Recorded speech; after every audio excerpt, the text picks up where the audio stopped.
It's really fascinating. I love old buildings. I love old Victorian London, and to hear people talk about the stories. I mean, the first things, of course, they want to tell the new kid on the block, everything about it. This was the site of an old asylum, and there was an orphanage, across the road. Jack the Ripper is buried in the cemetery, which he isn't, but it's a great story to tell. Yes. And I just became just fascinated with the whole thing, and nobody else was doing it. And what I really became worried about was all these people that had the stories, and they had no outlet to tell them. That nobody was trying to keep this history and heritage alive. And that's where I just took it up and went, somebody's got to do it. I might as well do it, I'm really glad, because curiously enough, in 1998, which was the 50th anniversary of the institution of the health service, I and another of a couple of other hospital chaplains in the Diocese of St Albans were asked to give a presentation. I mean, this sounds an august body, but don't be too impressed. To the Diocesan Synod.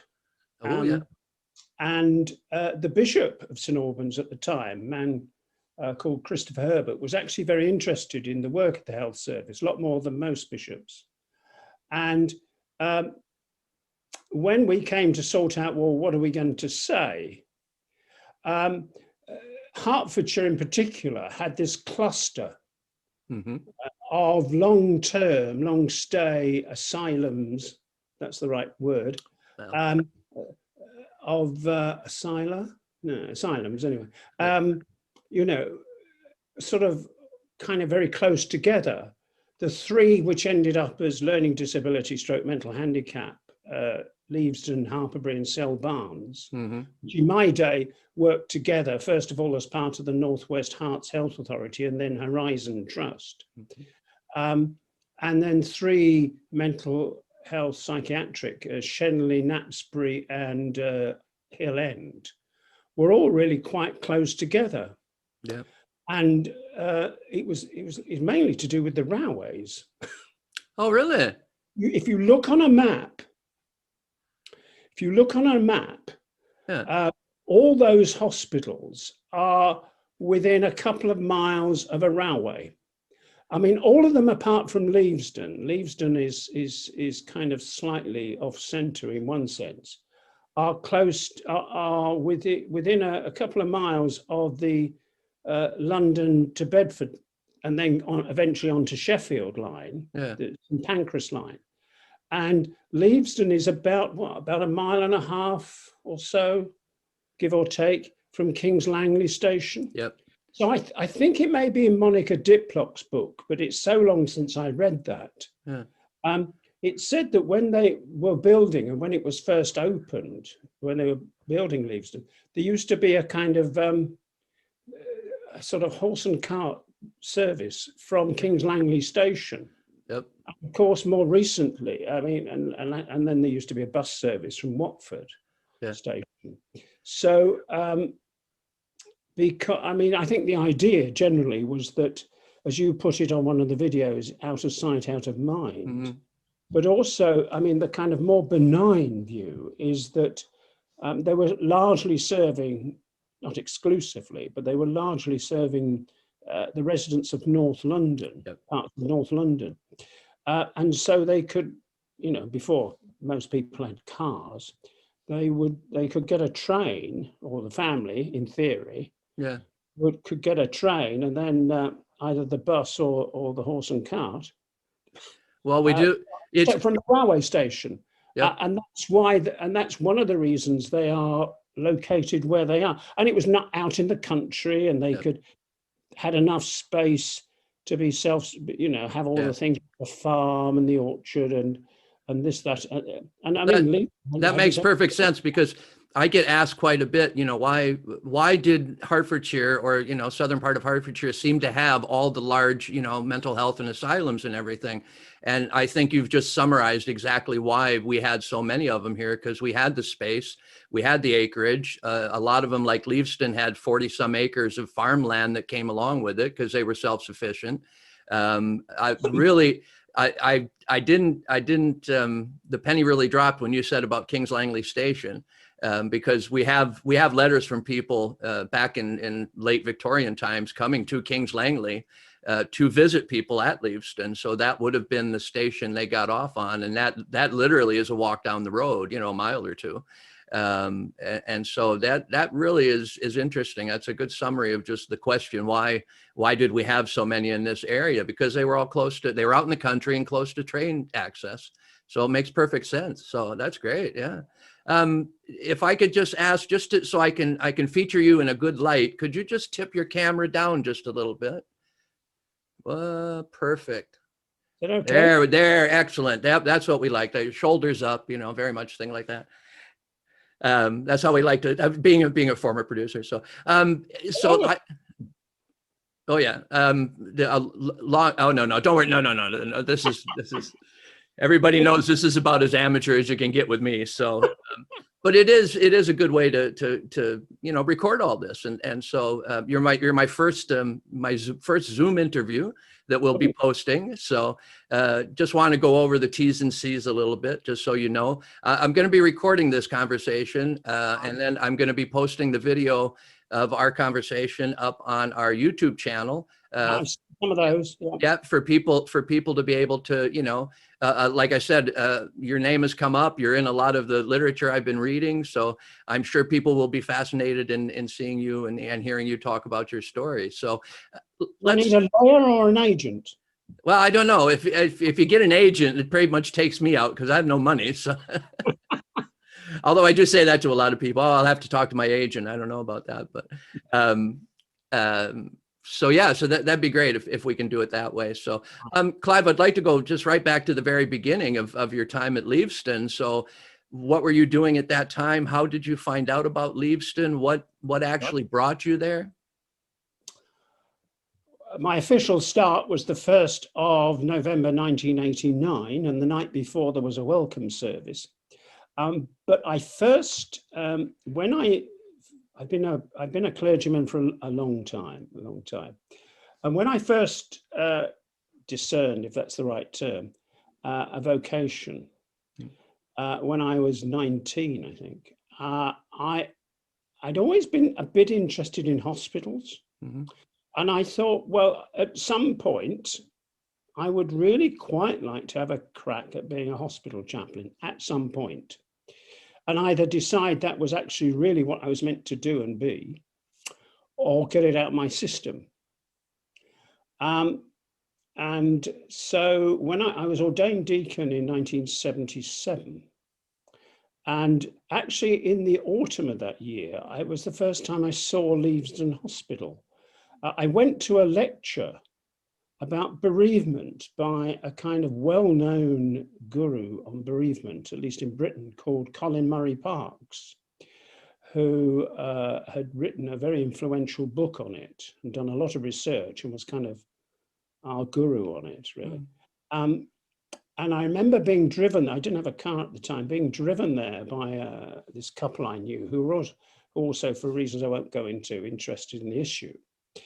And looking at this place and practically being scared out of my wits. When I was training for ordination in Yorkshire, I had a month's placement in Wakefield, where there's a kind of ghetto of hospitals next to each other. Pinderfield's the big general hospital. There was Stanley Royd, which was a big, very similar building to Leavesden, which was the psychiatric hospital, which is now closed. And Field Head, a small, and this was what, 1976 I was there in that very hot summer. Well, by English standards, a very hot summer. Field Head, which was possibly the last purpose-built, and then they would have called it a mental handicap hospital. And they were kind of in a row. And we spent time in each one. And Field Head was the first time I got kind of really encountered people with a learning disability. Mm-hmm. I suppose, I don't think I'd ever had a particularly sheltered upbringing, but it just kind of, I suppose it was why there were Leavesdens. you know, you didn't come across it. It wasn't in society so much, and certainly wasn't talked about much. And I remember encountering them and actually thinking, wow, I'm actually quite enjoying this. Good. I remember the worship there at Field Head and thinking, yeah, it's really quite fun, you know. I mean, you know, it was an eye-opener, you know, that they weren't kind of monsters or devils or something. You know, I mean, they weren't all angels, and they never have been. But anyway, and so and then before I went to Leavesden from 1984 to 89, I was vicar of a parish in Watford, and there were kind of three things really during my time there.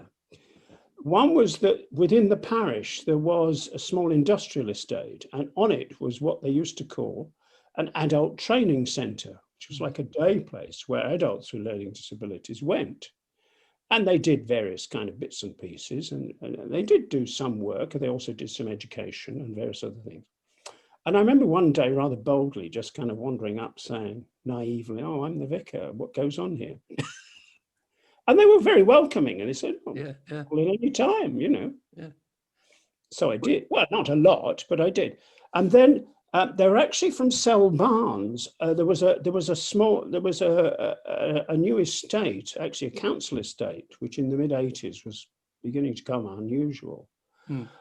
And two group community homes were opened there for former residents of Sell Barnes. And we'd put leaflets through all these newest house. I mean, all these new, it wasn't a huge estate, from the parish. And lo and behold, the team leader or whatever they were called suddenly turned up and said, oh, hello. And I said, oh, hello. Wow. And she said, we've had one of your leaflets, do come and visit. You know, I think they were very keen to develop links with the community. So again, I used to pop in occasionally, and once or twice we had, they came to church for some of them, not all of them. So there were about 2 houses, I suppose there were about 4 in each. I can't remember all the details, it's a long time ago. You know. I can't remember all the details. Where was this parish that, where were you? St. Peter's, Watford. It's it's a kind of northeast slither. Okay. Of Watford. If you start, my predecessor used to say, if you start at Watford Junction Station, the line that goes up to the Abbey, to St Albans, the Abbey Flyer line, right, goes through North Watford, Garston, and then on to, and then eventually ends up at St Stephen's. Does it end up going through St Stephen's? Just past St Stephen's, yes. Down the hill from St Stephen's, that railway line. If you took that line up to the M1, where it goes under, I think, the M1, follow the M1 down to when it goes to junction 5, where it goes over meets the A41, and then follow the River Colne down towards Watford, to where it meets the railway line. That was the parish. So it's a northeast. So it's basically a kind of 2 residential bits, estates, in Watford, and with a bit of industry, and then the Meriden estate. So that was the parish, and these 2 group homes, community homes, were in the southern bit. Towards the railway, sort of, if you know that part of Watford. A little bit, yeah. So that they were there, and then my predecessor, a guy called George Mead, who's got a little article in that Contact magazine you emailed me a copy of. He was, I kind of, in sort of Church of England administrative terms, we're in the same deanery, we're in the same area. Which sort of did things together occasionally.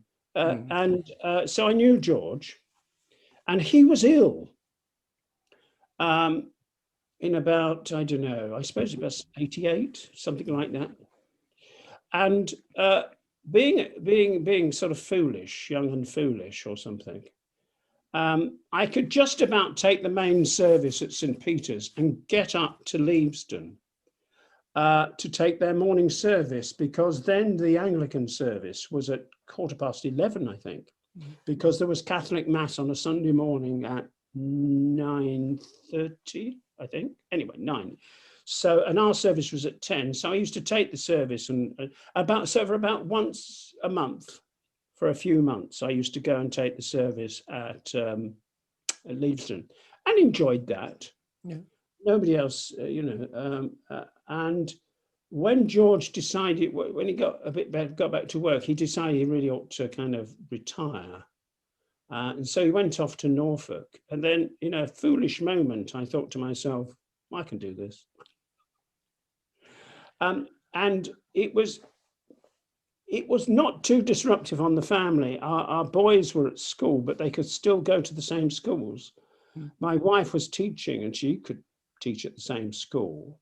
There was a house that kind of went with the chaplain's job in Tanner's Hill.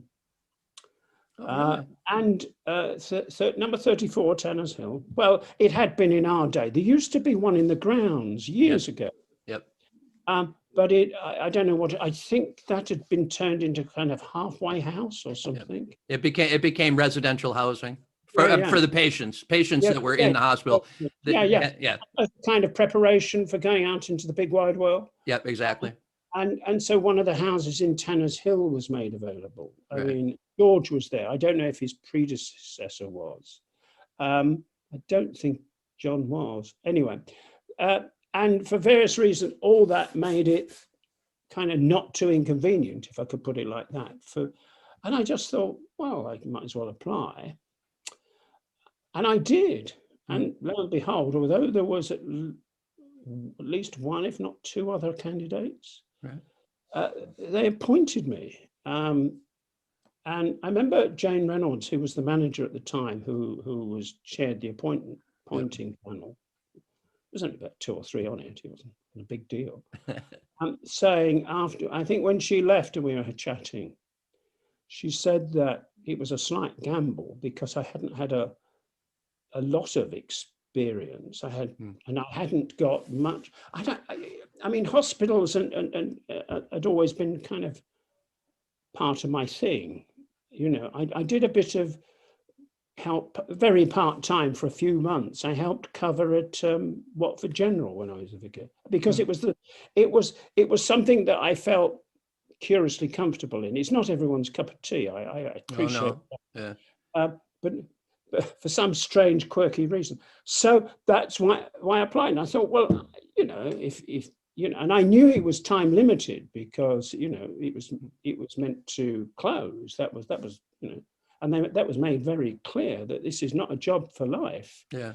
I described it. It was like sitting on a branch of a tree and sawing it off. That was your job. Yeah. And so this was 1977. No. This was 89. 89. Okay. All right. 77 was the first time I saw it. Okay. That when I was very young. This was 88, 89 I was appointed. Yeah. So I'd been well on its way to being closed then, 1880. Oh yes. There were, I think when I was interviewed, we were told I think there were 840 residents. That was July 89. And when I started, I think Jane said, "Oh, we got down to 820 or thereabout." And she was really looking forward. The next step was getting below 800. So in the 5 years I was there, it went from just over 800 to, I think there were just over 200. In 1994, because I left exactly a year before its final closure. Yep. Because I had to do, there was a sort of plan that I would, my colleagues, the two other chaplains in the trust, when I joined, there was a full-time chaplain at Harperbury, Norman Hume, and John, whose surname I've forgotten, was at Sel Barnes, but also looked after Hill End. They'd always been put together because they were smaller as a kind of pair, or at least for a long time. They were much older than I was. And so the plan was that John was going to retire first, and then Norman. And so what happened was I took over Cell Barnes as well in '93 when Leavesden was much smaller, and Cell Barnes had, I don't know, 200 to 300, something like that. So Yeah, I it would have spent been. half the week at Cell Barnes, but most of the week at Leavesden still. Leavesden was still bigger. And the theory was that then I would, I'd see Leavesden out, I would see Cell Barnes out probably, and probably also at some point have Harperbury. Mm-hmm. But then a job came up for Hemel Hempstead and St Albans hospitals. And that was clearly, but wherever I went to in the trust, it was clearly the job was going to end. So after a lot of thought and prayer and so on, I thought I'd have a go at that, apply for that. Yeah. And again, they foolishly gave it to me. So 1989, your first impressions of becoming a permanent fixture at Leavesden. What were your first impressions of the grounds, the buildings, the chapel itself? What was it like? Right, well, obviously I got to know it a lot, but I knew a few little bits, so it wasn't a total surprise. But exploring it all, and of course it was still working on two sides of the road then. Mm-hmm. There was still some wards and what everybody referred to as the school. Yeah. On the Abbots Langley side of the road, and so it was kind of one, and it was beginning. It wasn't quite, but well, certainly on the south, it was a bit like peas rattling around. Yeah. Big pod. I mean, there was a lot of space and not that many people. I mean, I think once or twice I did go over there, sort of in the evenings or something for whatever reason. And it was getting a bit spooky. And then I didn't really quite realize just how big the Leavesden site was, with the cricket field and then up to the cemetery in East Lane. Yeah. Which obviously all became your haunt as the country park. So quite the size of it. And then it was getting to kind of understand, I mean, the residents, but I mean, the staff were in some ways as interesting, if not more interesting. Really? And I sometimes said, tended to be more, so many of them were more institutionalized than the residents. I mean, probably some might tell me off for this. No, it's been stated before. Don't worry. Yeah. And it was quite clear that amongst the staff, there were kind of basically, this is oversimplification, there were kind of two camps. Those who, well, to a degree, were in denial. I mean, I remember being told, "Oh, Leavesden's never going to close completely. It'll get smaller, but it won't go." And others who were really quite doing their very level best not to stay in one way or another. And others who just saw the whole, and I suppose I was in that camp really, saw the move to care in the community, whatever you wanted to call it, as really the right way forward, not an easy and not a cheap option, but the better and the right, except for perhaps a very small group of very complex people who probably did need something like some form of, for want of a better term, institutional care, but on a much smaller scale. And getting it and kind of getting my head around that. And also, I mean, my apart from the kind of stuff you would expect me to do, a lot of it was to do with kind of developing links as people went in resettlement. So getting, say, in cahoots, cooperating. Yes. With the resettlement, and also talking to, I know, church groups and organizations and things. I think when I was quite early on, in early days, a couple of things I was asked to do were organize a day conference for church groups and organizations and individuals to come and find out a bit what the plans were and what resources were available. and I suppose what that happened in about 90, I'm just trying to think, 91 sometime, I can't remember the date now. And one of the other interesting kind of indicators really was at my interview, I was asked, oh, there's a couple here of residents who want to get married. What's your view on that? And I kind of hedged my bets a bit, because I remember saying, well, I don't know them. So it's a bit difficult to kind of, in the abstract, make kind of some sort of meaningful thing. But as long as they can have some sort of understanding of what they are committing themselves to, the fact that they, have a learning disability, stroke mental handicap, and that language change was happening around that time. I don't have an issue in principle about that. It's like anybody else, really. So, and they got married in 1990, because they'd had to get my predecessor had got what's known as an archbishop's license, which then was actually rather a splendid document, because the chapel wasn't registered or licensed for weddings. Most hospital chapels aren't, and you have to get kind of a special. If you want a religious service, you have to get what's known as an archbishop's license. Because otherwise it wouldn't be valid. And they'd already got as far as that, but George had to retire through his health. So I had to go through the process again. But I remember talking to them, and they were getting on in years, so there wasn't an issue about children. Right.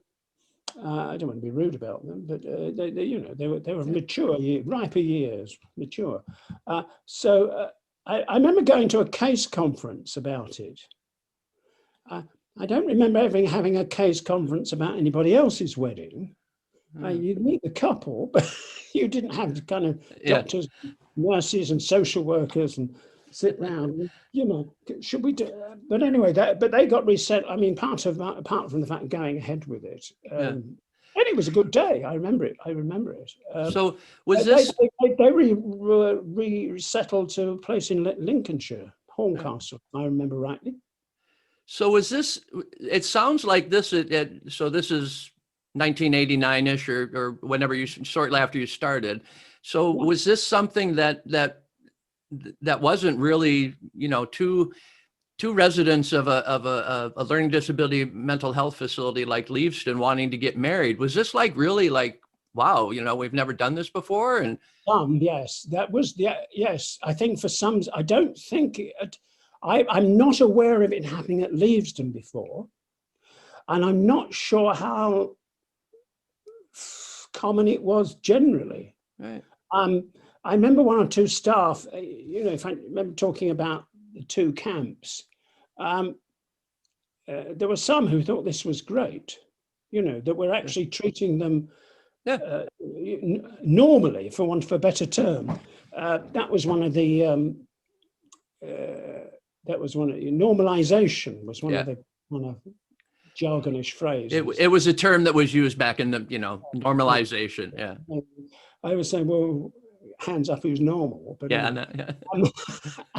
please define normal for me right now. What is normal? Well, that's quite, well, particularly now, and then there were one or two things, so this is just a stunt, but it was kind of an indication, because I think, again, one of the problems with the Leavesdens of this world, I mean, there was much that was eye-opening to me. Some of the work that people did, particularly with the more complex residents, more challenging, and both physically and behaviorally, and the work that the people did who worked, the team that worked, for example, with people who had sensory deprivation, because people whose sadly mums had got, say, German measles when they were pregnant, so they had a learning disability there, but they might very well be deaf blind as well, right, or deaf or blind or whatever. Some of their work was amazing. I mean, uh, um, and they were trying to make, in their way, the life of the residents in the hospital and hopefully into the community as full as possible. Right. And one of the things I quite liked is that, I mean, the Chapel of the Good Shepherd, which was bigger than the parish church that I'd come from. I mean, we could have fitted St. Peter. I mean, it was slightly different shape actually, but I mean, it would have fitted in. It just with a little bit to spare. It was a big old building. The passage in St. John's Gospel about, without wishing to sound too preachy, about the Good Shepherd has a phrase in it about, I come, in the older translations, which in this case I tend to prefer, I come that you may have life and have it more abundantly.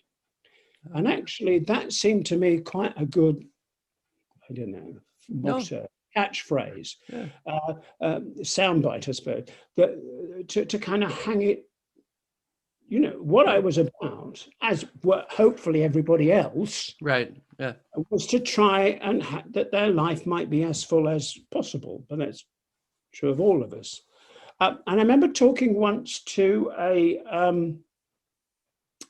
was actually a church, I think, church group in, actually, I think it was at Abbots Langley, but it's quite interesting.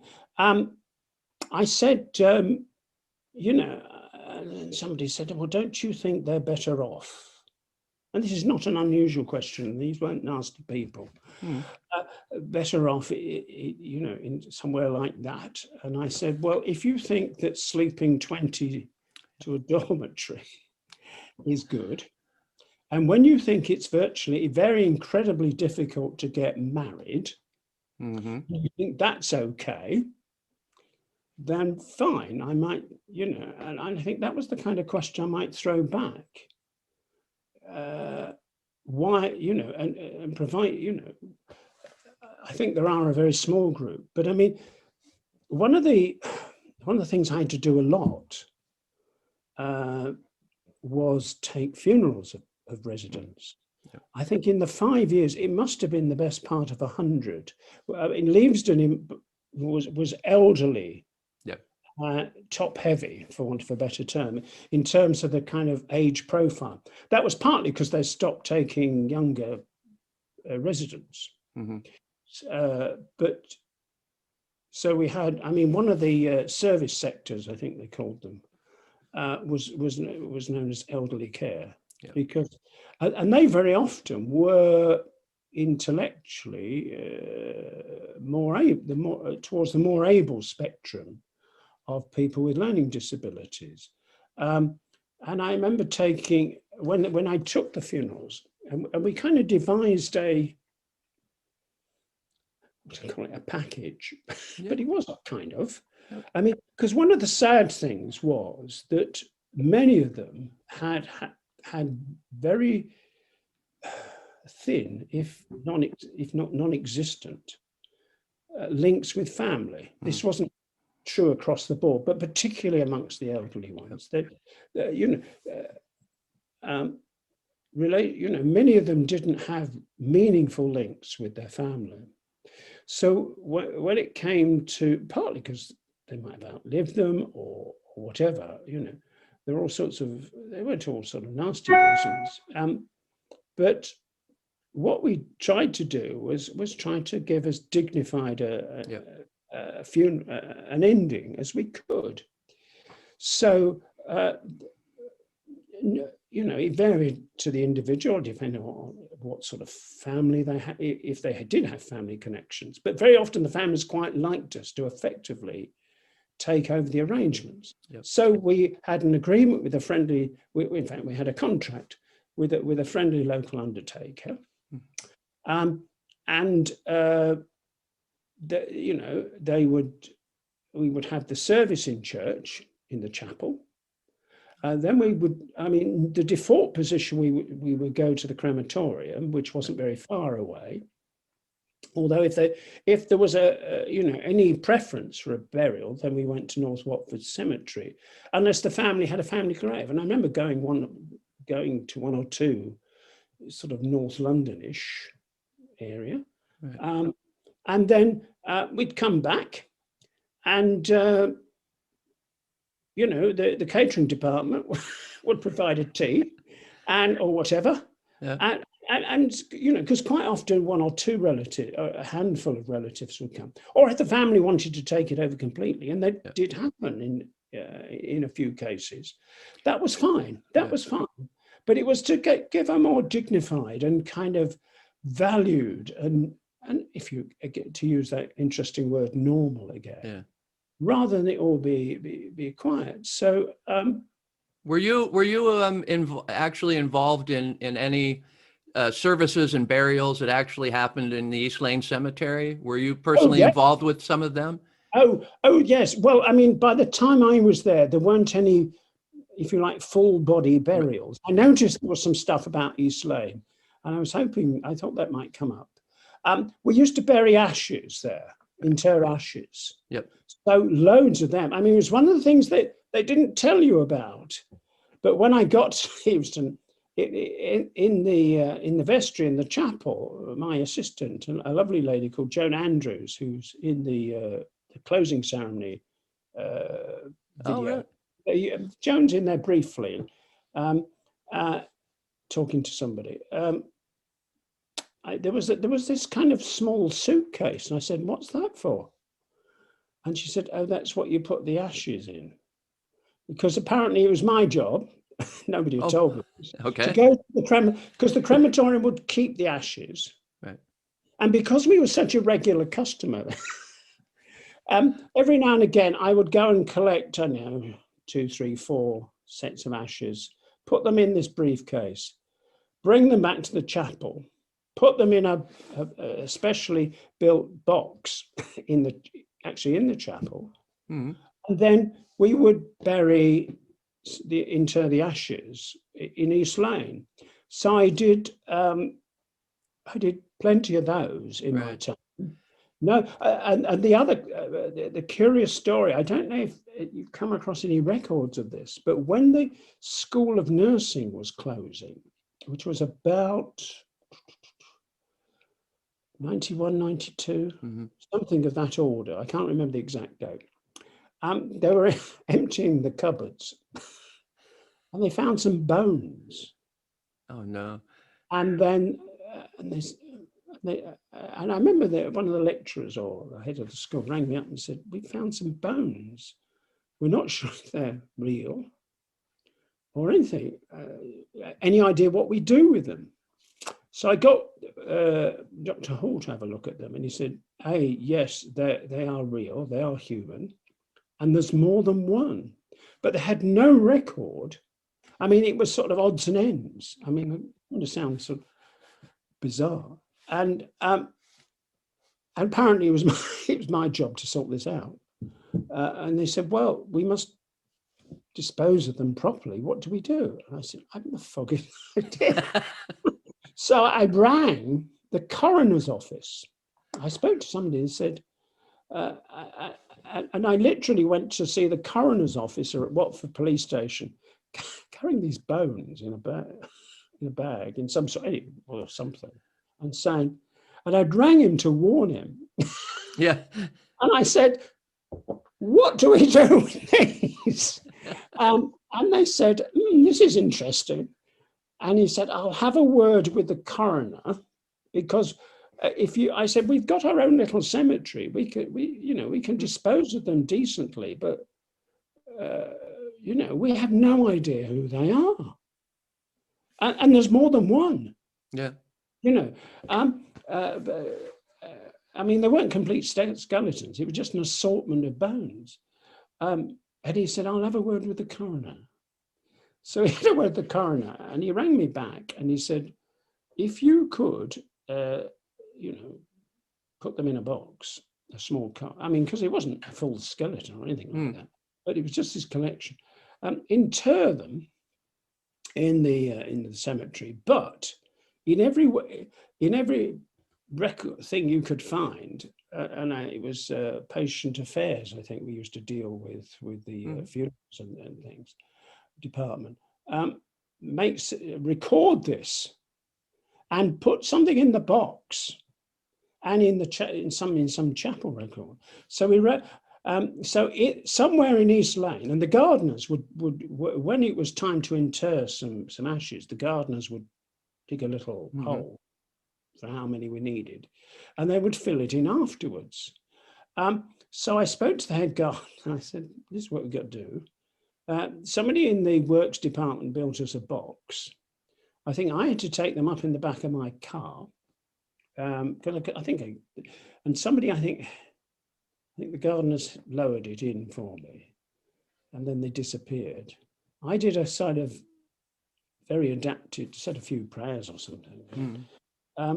But inside the box, I don't know if there is some form which has been signed by the hospital manager and various people saying these bones were, explaining what they were, because what the coroners and the coroner's officer were concerned about, if, somebody digs them up in 100 years' time and opens a murder investigation or something, think Jack the Ripper's back again. So East Lane, yes, I'm saying I was my home from home, but I mean I spent a while there. When you were interring the ashes there, as you walked through the lich gate, were you interring the ashes in the section on your right-hand side? Just as you come through the lich gate, on the right-hand side is the area that around that time was designated for ashes only.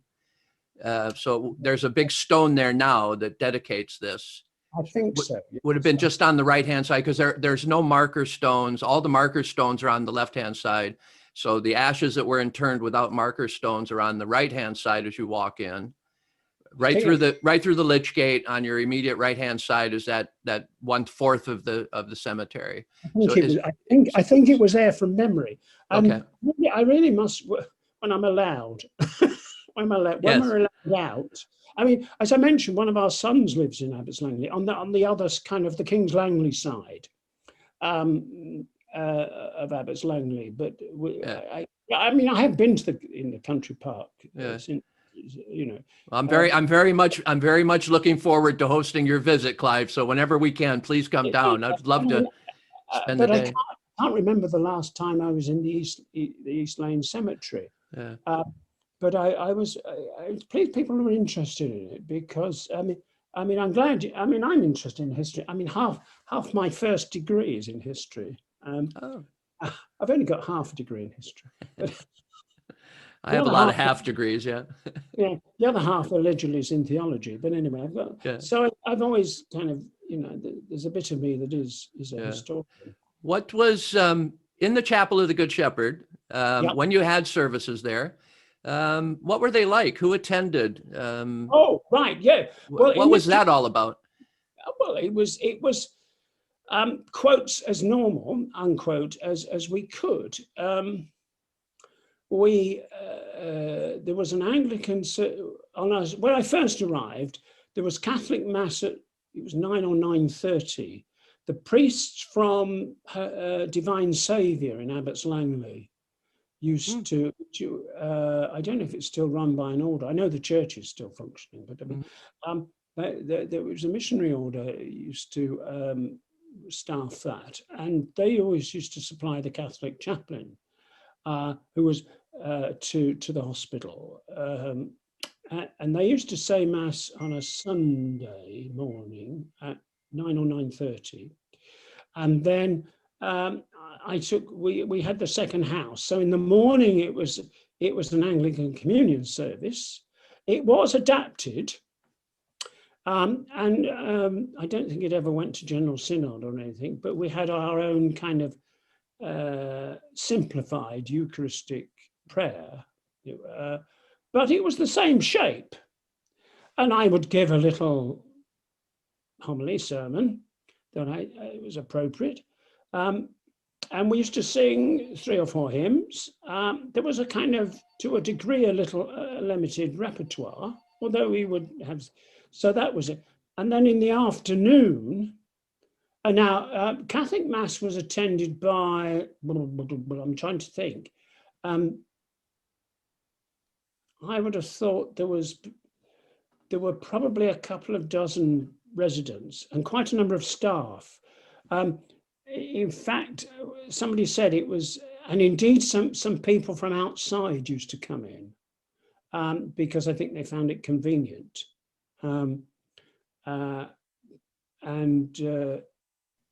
So would these have been people from the local community?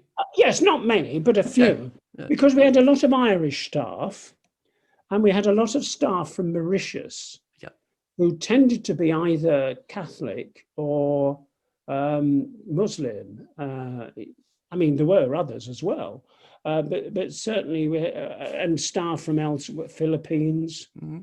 So there were quite often. Actually, there were more often more non-residents than residents there for the Catholic Mass.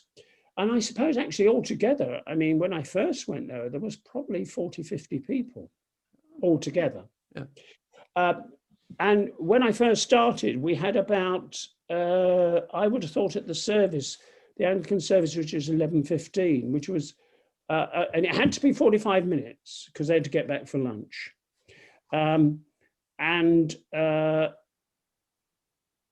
There were 80 plus when I started residents, and one or two staff, mainly there for escort. And I was astounded having that it was actually a slightly larger in number congregation than the one I come from. They used to arrive earlier than my parish congregation. I think that was partly the cynical side of me thought that was sometimes it was convenient for staff if some of the patients or residents, came down from the wards.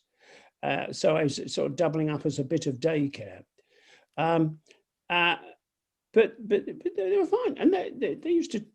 Most of them would join in quite heartily, actually. It wasn't. We weren't King's College, but they would join in.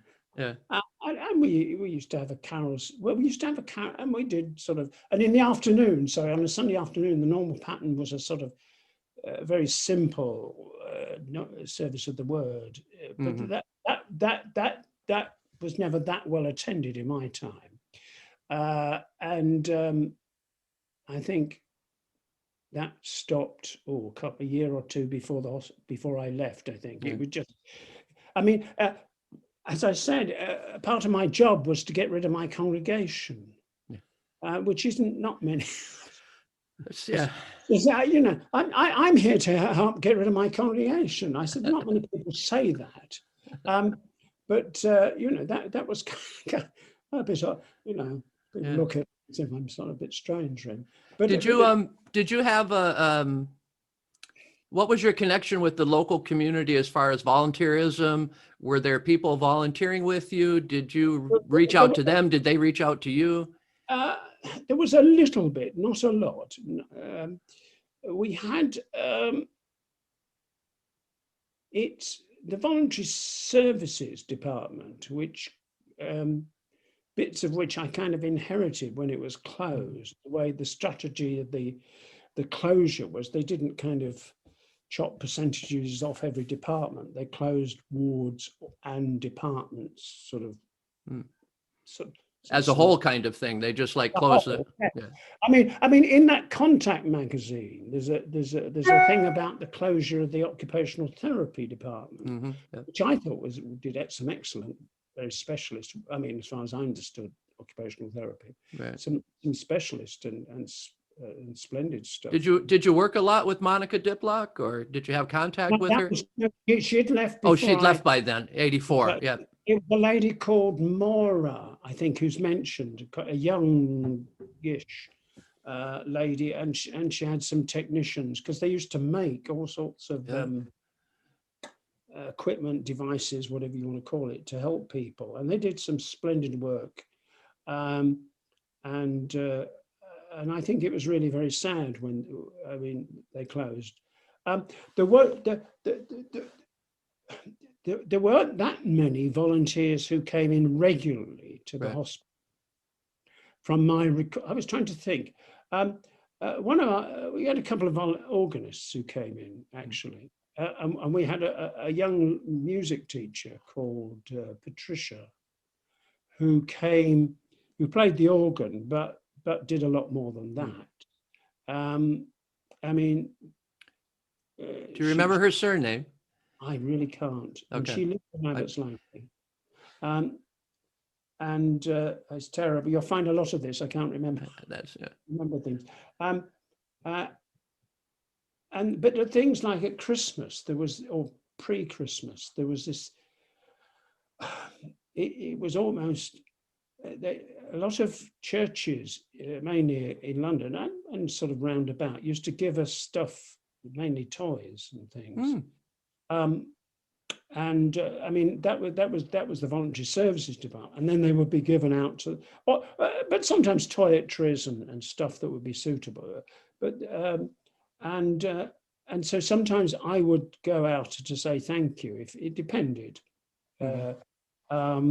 And there was some issue, and I tried. I was always involved when I could. I used to help out a bit at Abbots Langley Church. And I would help out elsewhere because I always thought it was important for a number of reasons. One of which was to kind of stop the kind of almost apartheid system there was of separating the hospital from, right.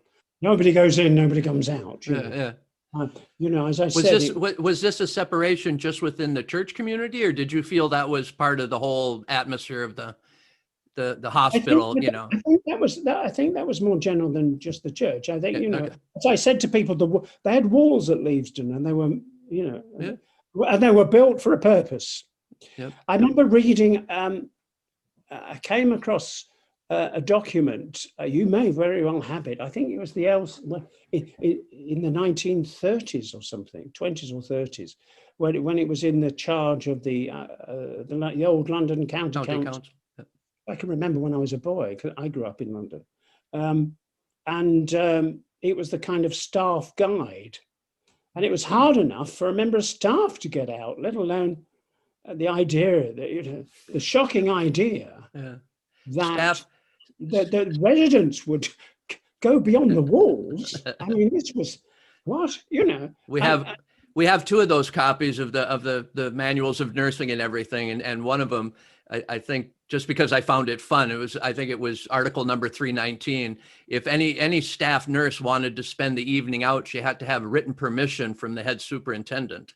That's how strict that was. If you wanted to go out for the evening or the weekend, you had to have written permission from the boss. So, I mean, Malika Diplock has a lovely story, because the very first chaplain was also a Reverend Smith.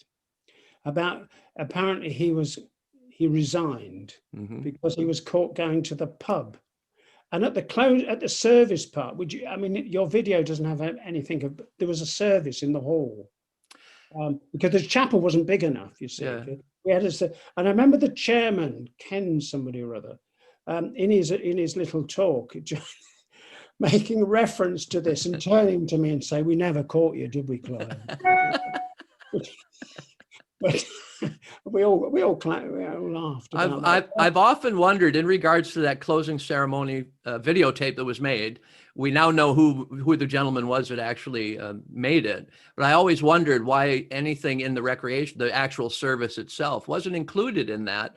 And I kind of wonder if maybe he was asked not to videotape it or something. But it's kind of odd that whole ceremony isn't recorded, where he spent almost an hour recording everything else. But that service is, Yeah, I mean, it was between.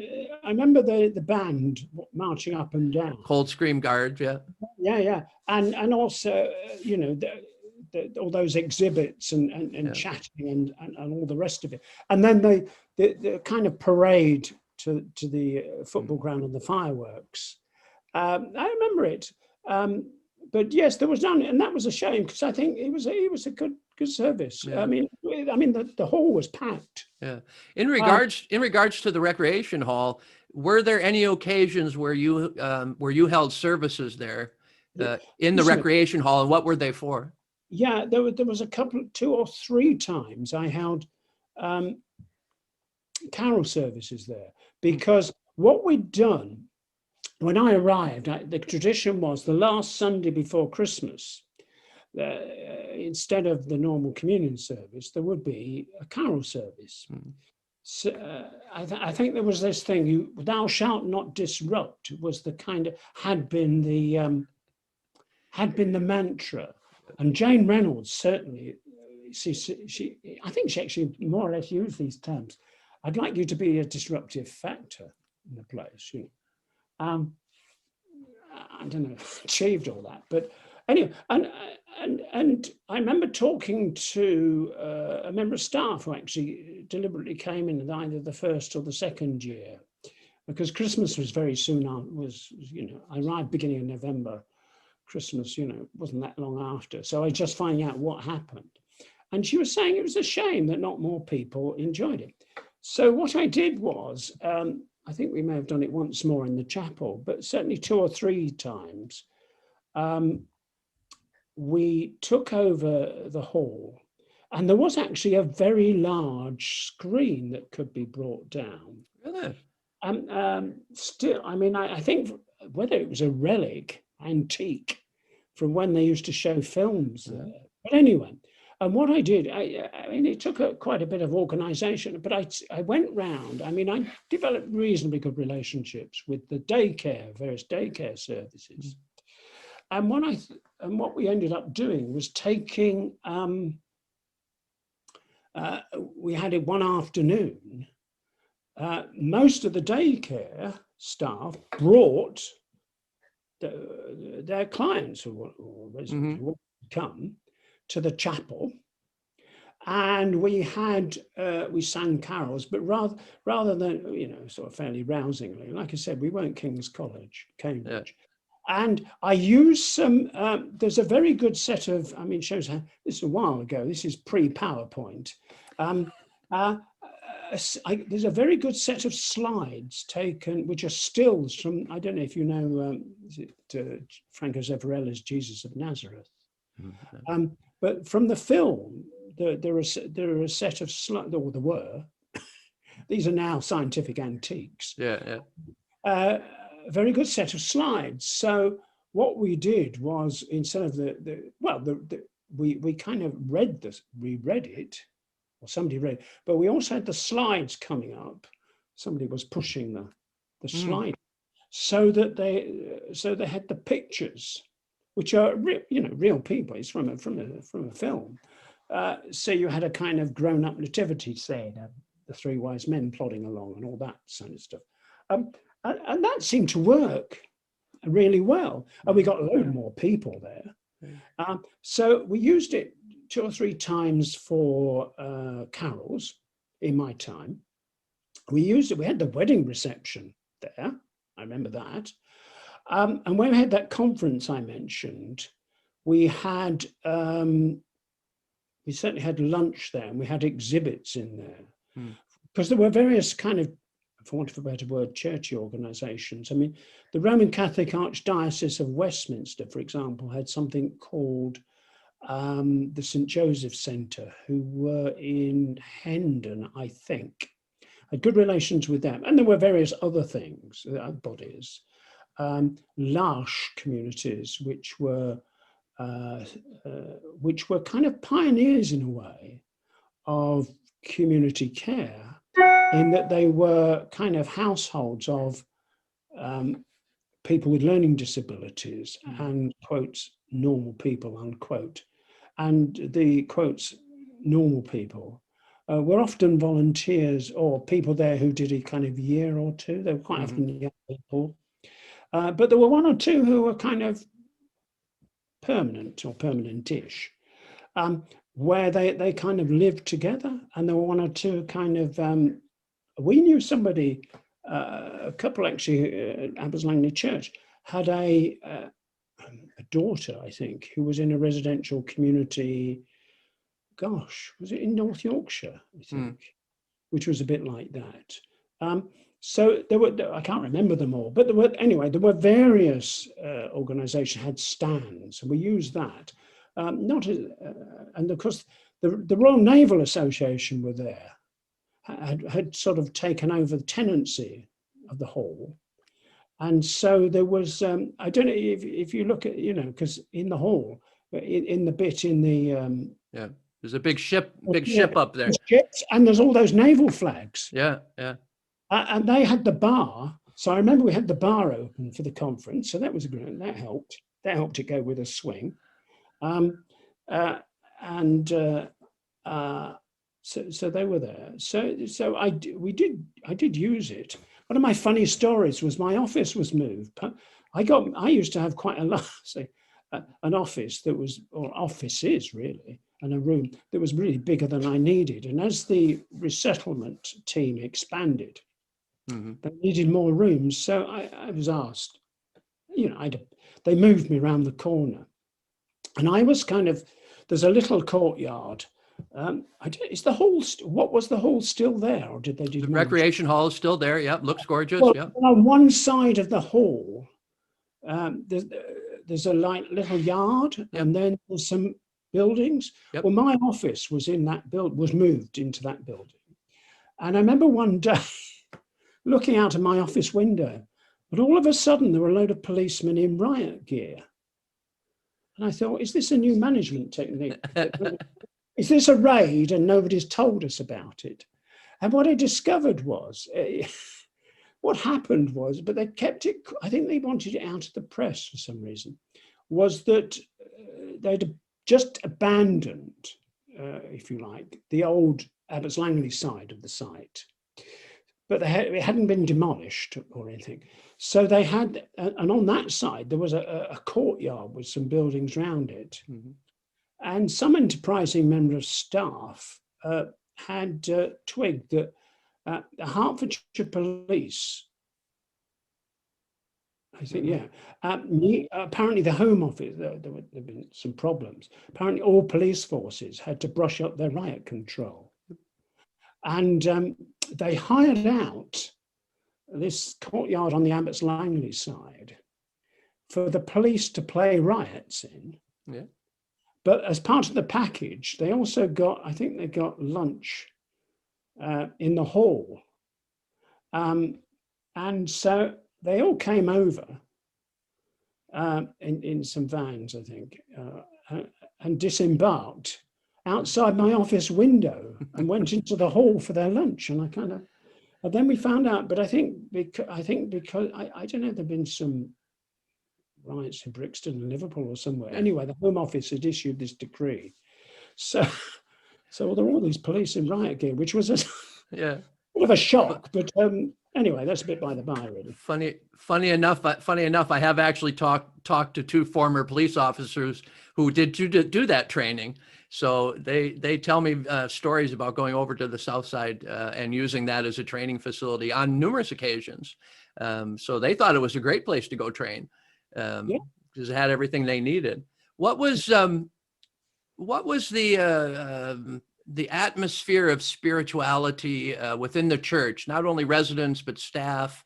Was it a religious-based?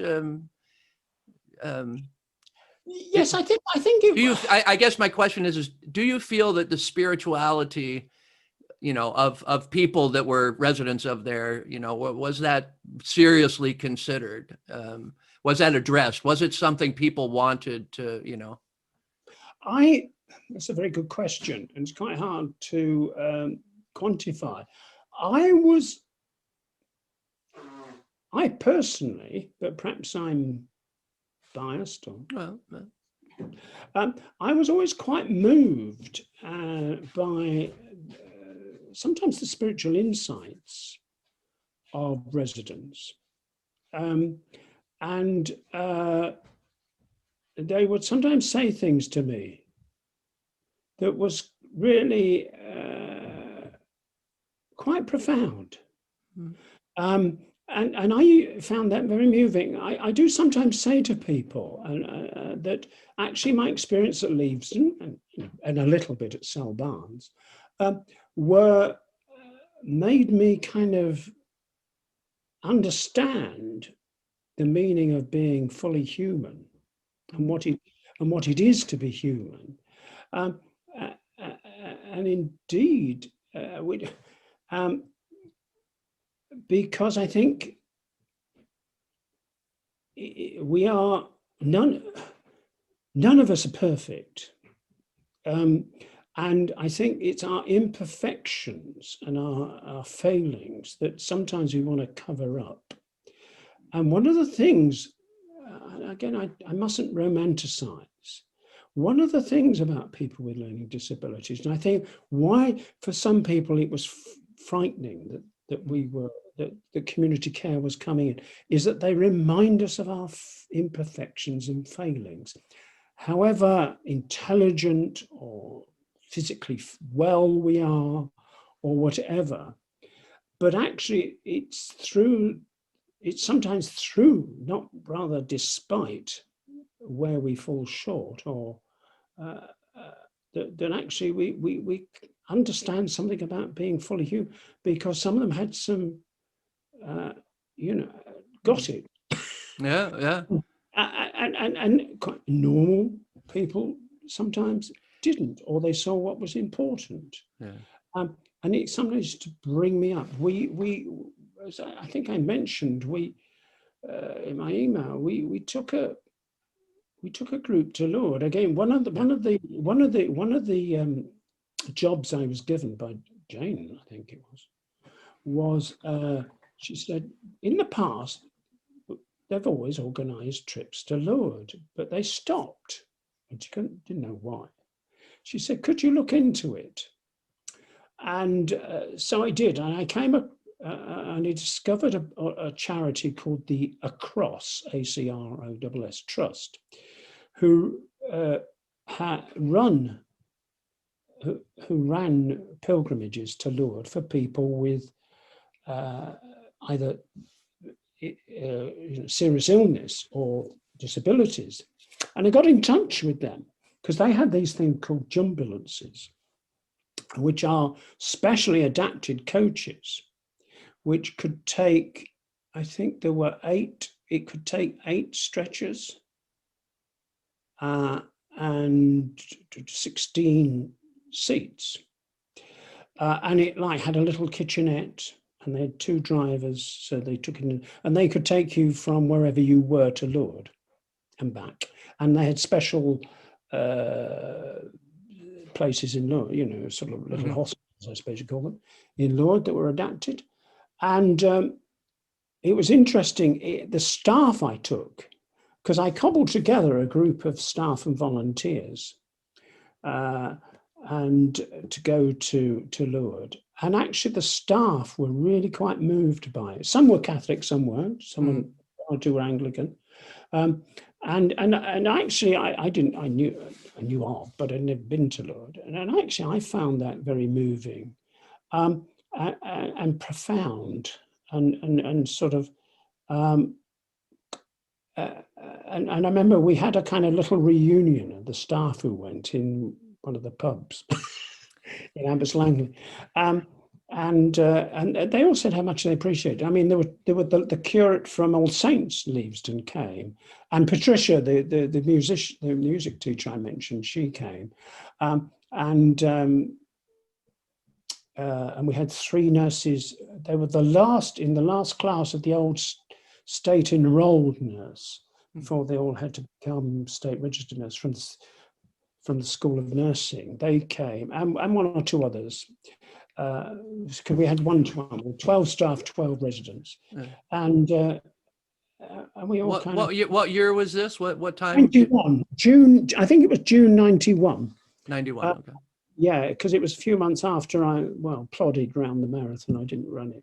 Running is far too generous. Strolled it, trotted around. Yeah, I did run a bit. Yes. I got round, and they gave me a medal, and then retired from running. It was. It was, and some of the staff were very devout. I said, said the staff group, it was a bit like living in as they said, the League of Nations or United Nations, really. It was, and Tanner's Hill, where we lived, there was, do you know it? Yes. Oh yeah. Yeah. Yeah.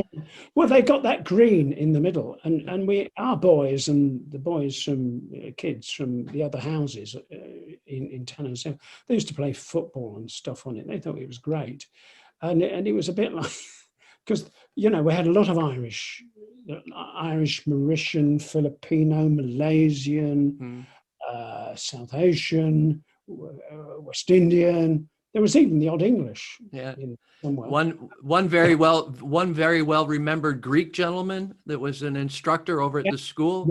Yeah. He still lives over there. He still lives there.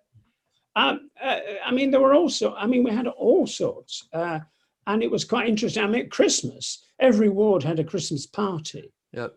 And it used to be, I must say, it was quite an effort going to the ones you got invited to, really, because what they tended to do was, there was a tea and so on for the residents, but the staff would cook some stuff themselves, and there was food from around the world. I mean, it was curries and what have you. I mean, it was amazing. It was amazing stuff. Yeah. And there were a lot. And I remember in my time, I used to, there was no facility for Muslim prayer in the hospital. And so and I remember a couple of the Muslim staff speaking to me. So basically, I mean, the best we could do, or the best they were happy with, they were quite content with it, was to, there was a large committee room somewhere. I used to book that permanently on a Friday, and I think they provided their own mats, and I think there was some washing facilities nearby. But I remember talking to one of the ward managers who was Muslim, who'd been on Hajj, and he was saying how grateful he was that there was anything done. There'd been nothing done before. I think religion had been a bit kind of, I mean, it still was fairly, I mean, I'm fairly kind of straight, if you like, in how I take services, but I think it'd been a bit, yes, rather formal and organized, I think. Yeah. Was it would you consider was it very traditional? It was very much the traditional look at religion, regardless of what it was, very traditional. Yes, I think to a degree. Yeah. I think one of my predecessors, a guy called John Pragnell, had written, he did a diploma, and I read his dissertation, which was part of this diploma. And I think people were beginning to see faith and spirituality as not just kind of a sort of control mechanism. My wife had a friend. She used to be a volunteer with the Samaritans in Watford, and a friend of hers was a fellow volunteer. His father, had worked at Leavesden. He used to say the chaplain, after the kind of superintendent or somebody, was regarded as the kind of boss almost. That was never quite my style. I kind of didn't want that. I mean, I didn't want to be in charge of the place. But I think it was kind of, I think that was very much, I suppose that was kind of almost a British or an English kind of way of approaching things, I think. One of the things that I speak to a lot of people about, what's going on with the NHS and how they're working with, mental health and their strategies and everything. And one of the things from service users that keeps coming up is they're not really looking at the spirituality of somebody, as part of the holistic person with mental health or learning disabilities. And so getting the NHS nowadays to recognize the spirituality, or GPs or anybody. So it sounds like it might have been a little better when you were at Leavesden. I think it was. I think it was. I think one of the problems about treating people in smaller units, community. I mean, I don't even call it a downside of community care. Is that you have a smaller staff group by and large, because we don't have the big institutions, or even that in terms of mental health and learning disability that you had, and therefore it's a bit because I think people like me are seen as a bit specialist or rare or odd. You tend not to get it, and you have to develop that. And I think that was kind of part of what I was trying to do. Although, as I understand it, I mean, I've been out of healthcare chaplaincy for 6 years now. There was I think they call it a special interest group in the Royal College of Psychiatrists on spirituality. Because I think that there was a time when psychiatry was very much in a kind of, I don't mean it's unscientific, but a very kind of rationalist phase, for want of a better term, if not secular. And I think some people then twigged that actually they were missing something. But the trouble with the big problem with spirituality is, particularly with people like the NHS, or is definition, trying to pin it down, and that's really quite difficult, as well as competition. I mean, because of the financial pressure. I mean, NHS has always been under financial pressure all the time. I've known it. There's nothing new under the sun, and I think it may be seen as a nice luxury or something, but actually not core. But I think the thing I was trying to touch on earlier about understanding what it was to be human, fully human, I think is important. I mean, a lot depends on how you can relate to people and how you can try and pull the bits together. And not see anything in a sort of narrow and way. I always used to complain when I was, less of a degree in learning disabilities, because the residents, the clients, are very good at not being bothered about boundaries and barriers. They're not bothered. They're not bothered.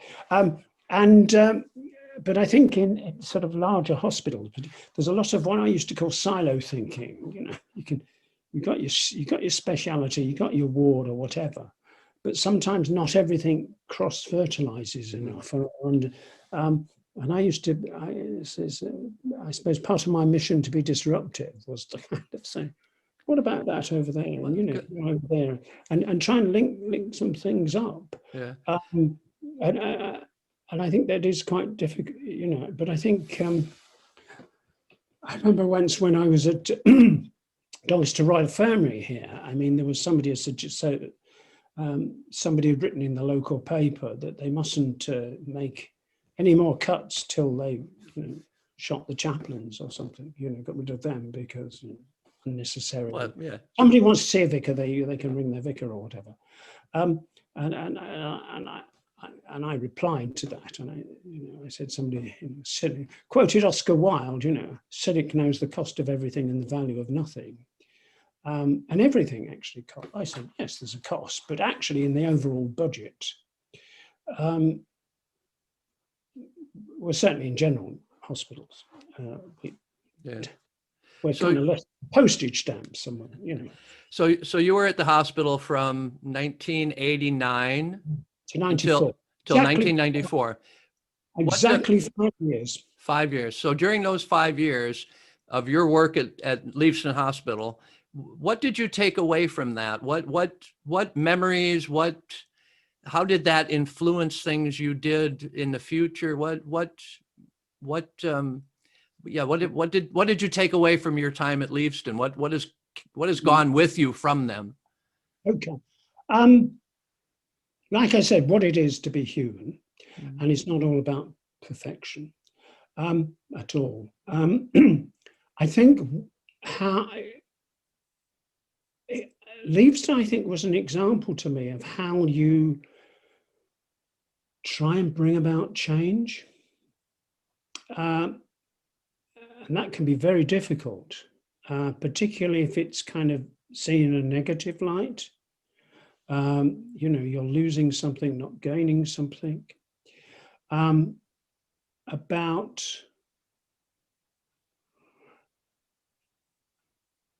the value of individuals, whoever they are, whatever they are, what we can learn from each other. I mean, I suppose this was some of the stuff that you kind of know a bit in your head.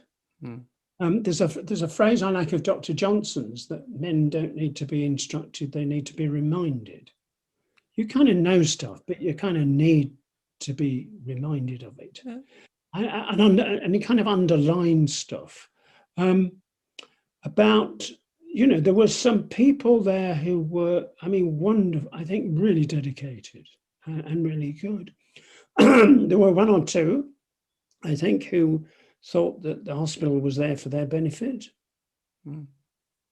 And I think that a couple of times I came across, I came across, I think, people who, in a way, used people with learning disability because of their own problems. I think that one of the problems with, you know, about the institutionalization of staff, or one aspect of it perhaps, is that the jobs there weren't, I think for many people, they thought they had a job for life. The money wasn't great compared to one or two other things. But, you know, it was a bit, Leavesden will always be there, like the sun will always rise in the morning. And all you got to do, as long as you don't misbehave yourself too badly, you know, at the end of 30, 40 years, you'll get a pension.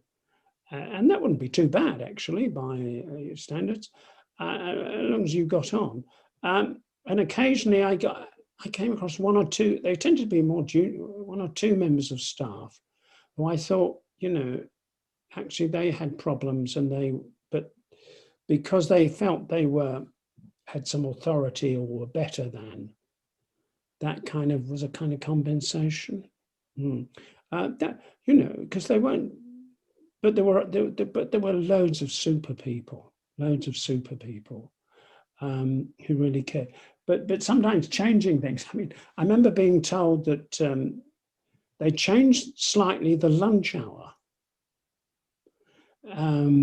Because one of the curious things was they used to have their main meals quite early. I think lunch was, during the week, was something like 11:30 or 11:45, and then they would have their evening meal about 4:30. Something I can't remember exactly. And then it would actually be quite a long time before the residents had their breakfast. And actually, one of the main reasons for this is because all the food had to get from the kitchen, the porters had to take it from the kitchens to the wards. It fitted in really with the porters' lunchtime. And actually, when it was suggested that well, wouldn't it be better to have lunch at sort of 12 or 12:30 or something like that? Most people wouldn't think about having it. And the evening meal sort of slightly later. It kind of would affect, it kind of caused, upset the porter. I remember talking with, I think it was the deputy head porter, and he said, but, you know, that means we won't get our lunch till, you know, and I think you need to ask the question. Another thing I took away from Leavesden is, who are you here for? Who are you here for? What's your purpose here? I sometimes quoted, I mean, there were two things I used to quote. to staff and volunteers when in general hospitals when I had two sound bites, well, at least things I could remember. At least I can remember two things.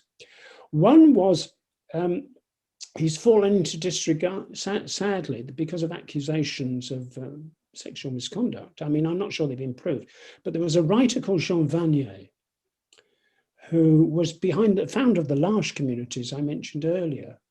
And he'd written books. He's written several books. Oh, well, it was a long time ago now. And I went to a conference that he was the kind of headline act at in London, actually quite soon after I went to Leavesden. And he had the phrase about our job is to waste time with people, because wasting time with people is never a waste of time. And I thought, and the more I think about that, the more that's actually very insightful. Yeah. And I've said that about to chaplaincy colleagues and to volunteers and sometimes other colleagues. I said, actually, who are you here for? You know, yeah. If you think here that you're primarily there for yourself, then I think things might very well go wrong after a while. But actually, if you think, who are you here to serve? Then actually you get fulfilled. Mm-hmm. If you get that right. And the other thing, yeah, and another reflection of that is that here's the historian in me coming out.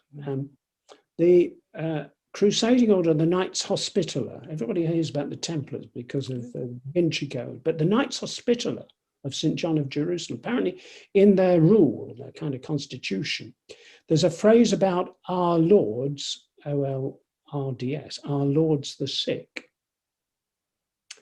And that phrase has always stuck with me.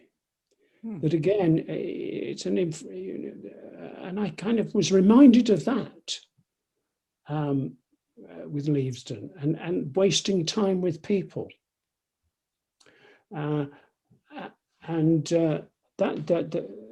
because really people are so important. Curiously enough, one of the things about the pandemics is kind of highlighting loneliness and just kind of chatting with your delivery man on the socially distanced on the doorstep.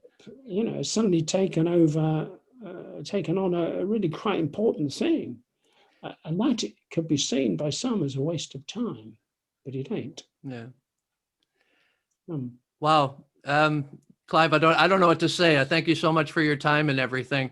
I'm looking forward to, when we can get together, having you come down and walk down memory lane with you. It'd be really fantastic. Looking forward to it. Yes, I was ill a couple of years ago, so I can walk, but as long as it's not fast, I'm okay. Trust me, Clive. I'm the perfect person you want to be with, because I've over 2 years cannot walk anymore either. So we will stroll nicely, slowly to the cemetery and have a visit. So, but thank you very much, and I hope to talk to you again and see you soon. So, pleasure. Do you know when this all might go viral, or I've got to get the book out. The first printing of the book is done, so I have to mail that out to people who have bought the book. I hope to be working on it soon. Maybe by the end of the week, I'll have it up on YouTube. I just want to do a little bit of editing. There's some trailer things at the beginning, and there's a little production things I'm going to try and do. But I hope to, by the end of the week, have it up on YouTube. I will post the announcement on our Facebook page saying, I've just had a wonderful hour and a half with Clive. You can see the video on YouTube, so you might see it there. Somebody might see it there. And then that usually generates quite a few bits of conversation. I'm sure somebody will remember you and want to talk about it. And so that's the whole purpose of it, So yeah, hopefully by the end of the week, but I'll keep you posted and everything. So thank you ever so much. All the very best to you, Martin. Okay. All right, Clive. Thank you very much. We'll talk to you later then. Bye-bye. Yep. Bye-bye.